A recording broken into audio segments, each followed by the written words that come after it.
Hello everybody, Pastor Joon is here. It's another day to do BRC, the Bible Reading Challenge. I heard that many of you doing well.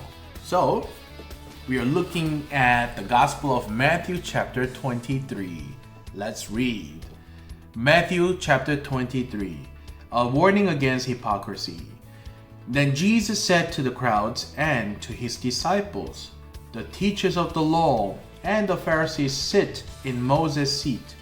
So you must be careful to do everything they tell you, but do not do what they do, for they do not practice what they preach.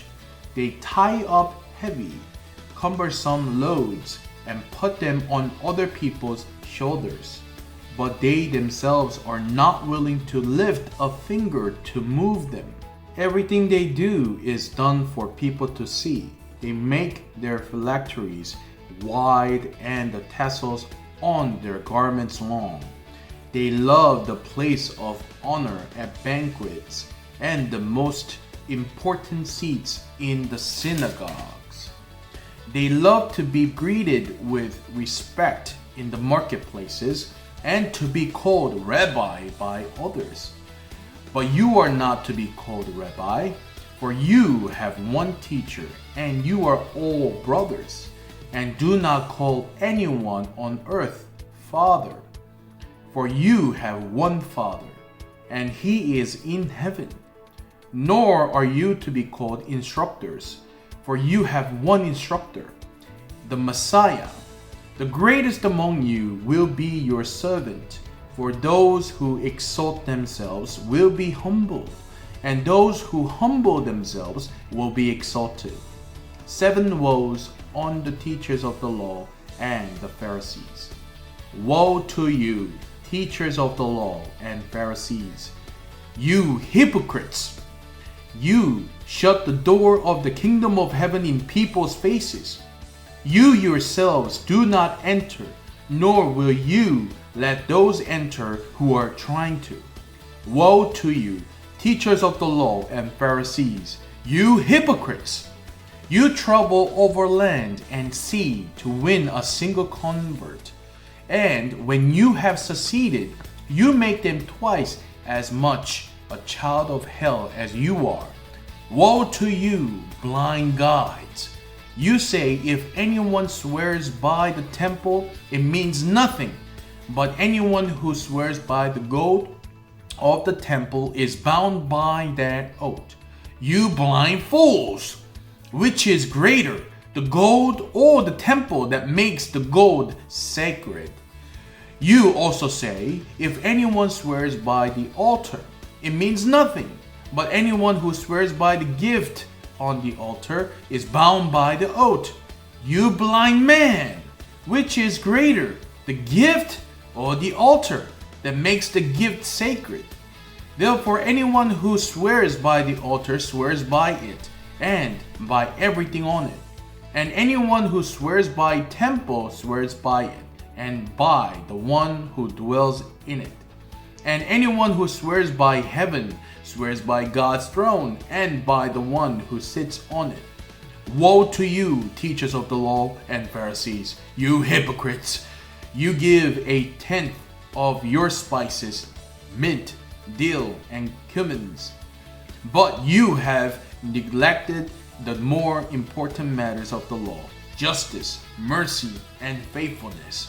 You should have practiced the latter without neglecting the former. You blind guides! You strain out a gnat, but swallow a camel. Woe to you, teachers of the law and Pharisees, you hypocrites! You clean the outside of the cup and dish, but inside they're full of greed and self-indulgence.